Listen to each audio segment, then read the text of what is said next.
Hello sir, magandang araw po sa inyo. Ay, wait lang sir.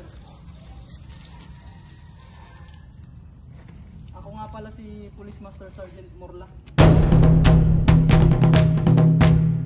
Meron lang po akong ilang katanungan about po sa nangyaring krimen dito sa boarding house. Okay lang po ba? Okay lang po sir. Sir, anong oras niyo po huling nakitang buhay si Mark? Mga alas 8 po ng gabi sir. Papasok po siya sa boarding po nila sir. May napansin po ba kayong kakaiba bago mangyari sa krimen? Meron sir, may naririnig po akong nagtatalo po sir. Nakita niyo po ba sir kung sino yung kausap niya or yung kagalit niya? Yes sir. Sino po yun sir? Si Carlo po sir. Karumate po niya sir. Carlo, karumate niya yung Carlo. Yes sir. Sigurado po ba kayo sir na si Carlo yun? Yes sir, kilalang kilala ko po sir kasi dumadaan din po kasi dito sir. Ano po yung tono ng pagtatalo nila? Galit na galit po si Carlo sir. Tapos po parang may nabanggit po siya na ibalik mo ang pera ko. Pagkatapos sir ng sigawan nila, may napansin po ba kayong iba na kakaiba? Yes sir, mga bandang 10:40 sir, nakita po si Carlo na lumabas po sa gate sir, na parang kinakabahan sir, na nagmamadali na lumabas sir. May napansin po ba kayo sa kanya habang paalis po siya? Yes sir. Ano po yun Parang sir? may yung kamay niya po nasa bulsa niya lang po, tapos po parang may tinatago pong iba. Nakita niyo ba siya sir na bumalik sa boarding house? Yes sir, mga 10:50 sir. Tapos po bigla po siyang sumisigaw dun sir. Okay, salamat sir sa information sir. Walang problema sir. Salamat.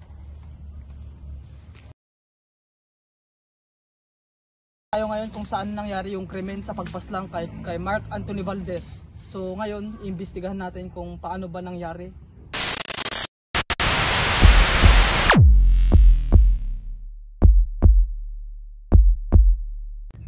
Carlo, sa statement mo, 10:20 PM ka dumating galing sa study session, tama ba? Opo sir. May witness na nagsasabi na 9:40 pa lang daw nakita ka na at narinig ka na nakikipagtalo kay Mark. Paano yun? Hindi po ako yun sir, baka namalikmata lang po yun. Pero kilala ka daw ng caretaker doon sa boarding house. At sabi niya na nakita ka at narinig ka, galit na galit ka. Hindi po sir, nung time na yun, nag-uusap lang po kami nun. Nag-uusap kayo, nagsisigawan kasi sabi ng witness galit na galit ka daw eh. Hindi po sir. Nakita ka rin na lumabas ng 10:40 PM ng gabi na nakablock ka at nagmamadali kang naglalakad. Totoo ba yun? Hindi po sir, uwi lang po sana ako saglit.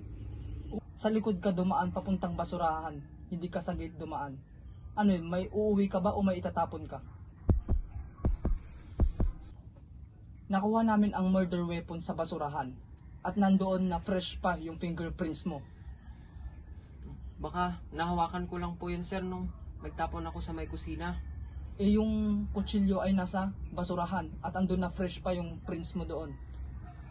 At may nakuha din kaming CCTV sa kanto na nakita na hawak mo yung patalim bago ka pumasok sa boarding house. Gusto mo ba na ituloy yung alibay mo?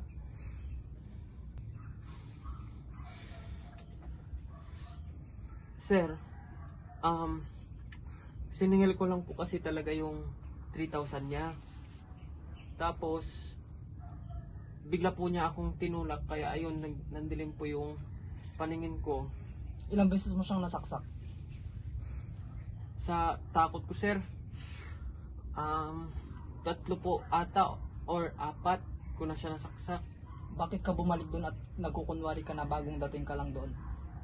Para po sana hindi po ako maging suspect or mapagkamalang suspect. Okay, sige. Tapos na ang mga katanungan ko at wala na akong katanungan. So ikaw na bahala sa mga susunod mong hakbang sa korte. Sir, hindi ko naman po sinasadya sir.